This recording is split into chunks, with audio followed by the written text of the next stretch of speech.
Hello everybody. ഇന്ന് നമ്മൾ discuss ചെയ്യാൻ പോകുന്നത് മൈക്രോബയോളജിയിലെ സ്റ്റെറിലൈസേഷൻ എന്ന ഒരു ടോപ്പിക്കാണ്. അപ്പോൾ എന്താണ് സ്റ്റെറിലൈസേഷൻ?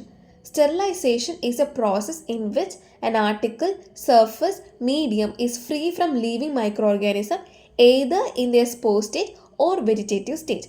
അപ്പോൾ ഒരു പ്രോസസ്സാണ് ഇൻ വിച്ച് ഒരു ആർട്ടിക്കിൾ അല്ലെങ്കിൽ സർഫസ് അല്ലെങ്കിൽ medium is free from living micro organism Ather in vegetative state അല്ലെങ്കിൽ സ്പോർ സ്റ്റേറ്റ്. അപ്പോൾ ഈ ഒരു പ്രോസസ്സിനെയാണ് നമ്മൾ എന്തെന്ന് പറയുന്നത്? സ്റ്റെറിലൈസേഷൻ. ഇനി നമ്മൾ കാണാൻ പോകുന്നത് ഡിഫറെൻറ്റ് മെത്തേഡുകളാണ്. 3 ടൈപ്പ് മെത്തേഡുകളാണുള്ളത്: physical, chemical and physio chemical. ഇതിൽ ആദ്യം നമ്മൾ പറയാൻ പോകുന്നത് ഫിസിക്കലായുള്ള മെത്തേഡാണ്.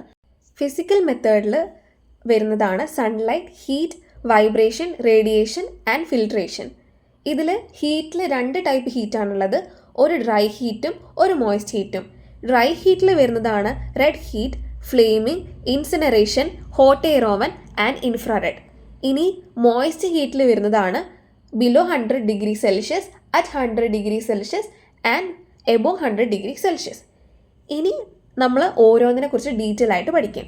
ആദ്യം നമ്മൾ പറയാൻ പോകുന്നത് ഡ്രൈ ഹീറ്റിനെ കുറിച്ചിട്ടാണ്.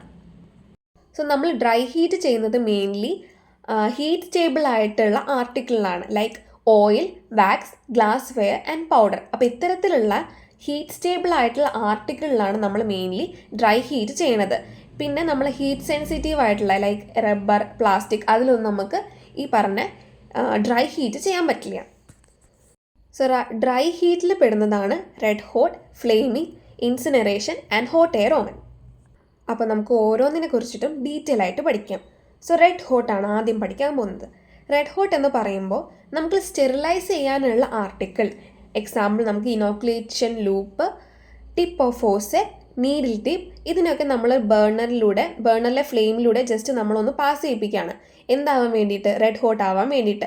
അപ്പോൾ അതിനെയാണ് നമ്മൾ എന്ത് പറയണത്? റെഡ് ഹോട്ട് എന്ന് പറയണത്. So the article to be sterilise, example inoculation loop, tip of ഫോസെറ്റ്, needle tip is held in a flame of ബേർണറിൻ്റെ ഫ്ലെയിമിൽ നമ്മൾ വെച്ചിരിക്കുകയാണ്, അത് റെഡ് ഹോട്ടായി മാറാൻ വേണ്ടിയിട്ട്. അപ്പോൾ പേര് പോലെ തന്നെ റെഡ് ഹോട്ട് ആവാൻ വേണ്ടി നമ്മൾ ഫ്ലെയിമിൽ വെക്കുന്ന ആ ഒരു പ്രോസസ്സാണ് നമ്മൾ റെഡ് ഹീറ്റ് എന്ന് പറയുന്നത്. അടുത്ത മെത്തേഡാണ് ഫ്ലെയിമിംഗ്. അപ്പോൾ ഫ്ലെയിമിങ്ങിന് നമ്മൾ കവർ സ്ലിപ്പും ഗ്ലാസ് സ്ലൈഡും സിറിഞ്ചിനെ നീഡിലിനെയും നമ്മൾ എന്ത് ചെയ്യാണ്? സ്റ്റെറിലൈസ് ചെയ്യാണ് by passing briefly through the flame for a few second. നമ്മുടെ ഫ്ലെയിമിലൂടെ ജസ്റ്റ് ബ്രീഫ്ലി ഈ പറഞ്ഞ ഗ്ലാസ് സ്ലൈഡിനെയും നമ്മുടെ കവർ സ്ലിപ്പിനെയൊക്കെ നമ്മൾ എന്ത് ചെയ്യുകയാണ്? ഈ ഫ്ലെയിമിലൂടെ ജസ്റ്റ് ഒന്ന് ബ്രീഫ്ലി പാസ് ചെയ്യുകയാണ് ഫോർ ഫ്യൂ സെക്കൻഡ്. അങ്ങനെ നമ്മൾ സ്റ്റെറിലൈസ് ചെയ്യുന്ന ഒരു മെത്തേഡാണ് ഫ്ലെയിമിംഗ് എന്ന് പറയുന്നത്. അടുത്ത മെത്തേഡ് എന്ന് പറയുന്നത് ഇൻസിനറേഷൻ ആണ്. ഇൻസിനറേഷൻ എന്ന് പറയുന്നത് നമ്മൾ ഇൻഫെക്റ്റ് ചെയ്തിരിക്കുന്ന മെറ്റീരിയലിനെ ബേൺ ചെയ്തുകൊണ്ട് ആഷാക്കി ടേൺ ചെയ്യുന്ന പ്രോസസ്സിനെ നമ്മൾ പറയുന്ന പേരാണ് ഇൻസിനറേഷൻ. ഇതിന് നമ്മൾ മെയിൻലി യൂസ് ചെയ്യുന്ന ഇൻസ്ട്രുമെൻ്റ് എന്ന് പറയുന്നത് ഇൻസിനറേറ്റർ ആണ്. ഈ ഒരു പ്രോസസ്സ് നമ്മൾ മെയിൻലി ഏതിനൊക്കെയാണ് യൂസ് ചെയ്യുന്നത്? ഫോർ സോളിഡ് ഡ്രസ്സിങ്ങിന് വേണ്ടിയിട്ടും animal care cases, bedding, disposable needle, ഇതിനൊക്കെയാണ് നമ്മൾ മെയിൻലി ഈ പറഞ്ഞ ഇൻസിനറേഷൻ എന്ന് പറയുന്ന പ്രോസസ്സ് യൂസ് ചെയ്യണത്. ഇനി ഇതിൻ്റെ ടെമ്പറേച്ചർ എന്ന് പറയുന്നത് 85 degree Celsius to 1200 degree Celsius ആണ് ഇതിൻ്റെ ഒരു ടെമ്പറേച്ചർ റേഞ്ച് എന്ന് പറയുന്നത്. അടുത്ത മെത്തേഡ് എന്ന് പറയുന്നത് ഹോട്ട് എയർ ഓവൻ ആണ്. ഹോട്ട് എയർ ഓവൻ എന്ന് പറയുന്നത് നമ്മൾ ഏറ്റവും കൂടുതലായിട്ട് വൈഡ്ലി യൂസ് ചെയ്യുന്ന ഒരു മെത്തേഡ് ഓഫ് സ്റ്റെറിലൈസേഷൻ ആണ് നമ്മുടെ ഹോട്ട് എയർ ഓവൻ എന്ന് പറയുന്നത്. മെയിൻലി നമ്മൾ ഇലക്ട്രിക്കലിയാണ് ഈ പറഞ്ഞ ഹോട്ട് എയർ ഓവനെ നമ്മൾ ഹീറ്റ് ചെയ്യുന്നത്. ആൻഡ് അതിൽ ഒരു ഫാൻ ഉണ്ടായിരിക്കും. എന്തിനു വേണ്ടിയിട്ടാണ്? എയർ ചേമ്പറിലെ എല്ലാ ഭാഗത്തേക്കും ഡിസ്ട്രിബ്യൂട്ട് ചെയ്യുന്നുണ്ടോ എന്ന് ഉറപ്പ് വരുത്താനായിട്ട് നമ്മൾ അതിൻ്റെ ഉള്ളിലൊരു ഫാൻ വെച്ചിട്ടുണ്ട്.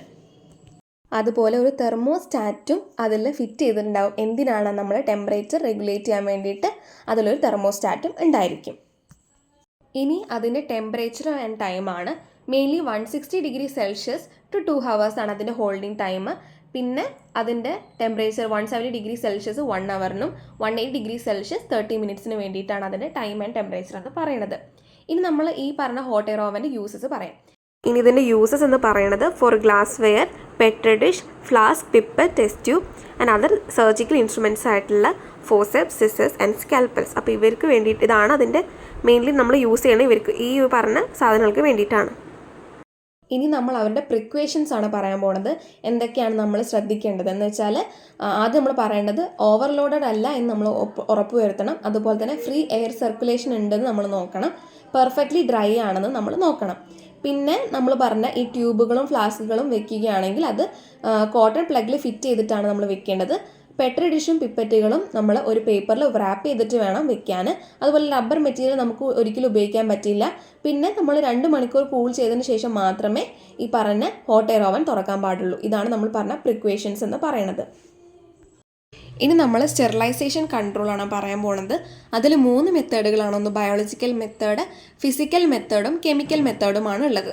അതിൽ ബയോളജിക്കൽ മെത്തേഡ് എന്ന് പറയുന്നത് നമ്മൾ ഈ ബാസിലസ് സബ്ടൈൽസിൻ്റെ സ്പോറുകളെ നമ്മുടെ ഈ ഹോട്ട് എയർ ഓവനിൽ വെക്കുകയാണ് ചെയ്യുന്നത് ബിഫോർ സ്റ്റെറിലൈസേഷൻ. അപ്പോൾ നമ്മുടെ സ്റ്റെറിലൈസേഷൻ കംപ്ലീറ്റ് ആയെന്ന് ഉറപ്പ് വരുത്തുന്നത് എപ്പോഴാണ്? ഈ ബാസിലസ് സബ്ടൈൽസ് ഒക്കെ ഡിസ്ട്രോയ് ആയി പോയിട്ടുണ്ടെങ്കിൽ ആണ് നമ്മൾ ഈ സ്റ്റെറിലൈസേഷൻ കംപ്ലീറ്റ് ആണെന്ന് നമുക്ക് മനസ്സിലാവാം. ഫിസിക്കൽ മെത്തേഡ് നമ്മൾ തെർമോകപ്പിൾസ് യൂസ് ചെയ്യുന്നത് നമ്മുടെ ടെമ്പറേച്ചറിനെ മെഷർ ചെയ്യാൻ വേണ്ടിയിട്ടാണ് യൂസ് ചെയ്യുന്നത്. കെമിക്കൽ മെത്തേഡ് ബ്രൗണിഷ് ട്യൂബാണ്. അവിടെ റെഡ് സ്പോട്ടുകൾ ഗ്രീൻ കളർ സ്പോട്ടായി കൺവേർട്ട് ചെയ്തിട്ടുണ്ടായിരിക്കും. അപ്പോൾ ഇത്രയാണ് നമ്മൾ ഡ്രൈ ഹീറ്റിൻ്റെ മെത്തേഡുകൾ. അപ്പോൾ നിങ്ങൾക്ക് ഈ പറഞ്ഞ മെത്തേഡുകളൊക്കെ മനസ്സിലായി എന്ന് വിശ്വസിക്കുന്നു. ബാക്കി മെത്തേഡുകളായിട്ട് നമ്മൾ അടുത്ത വീഡിയോയിൽ വരുന്നതായിരിക്കും. സോ നിങ്ങൾക്ക് ഈ വീഡിയോ ഇഷ്ടപ്പെട്ടിട്ടെങ്കിൽ ലൈക്ക് ചെയ്യുക, സപ്പോർട്ട് ചെയ്യുക. സോ മറ്റു വീഡിയോയ്ക്ക് വരുന്നവരേക്കും this is Niranjana signing off. Thank U.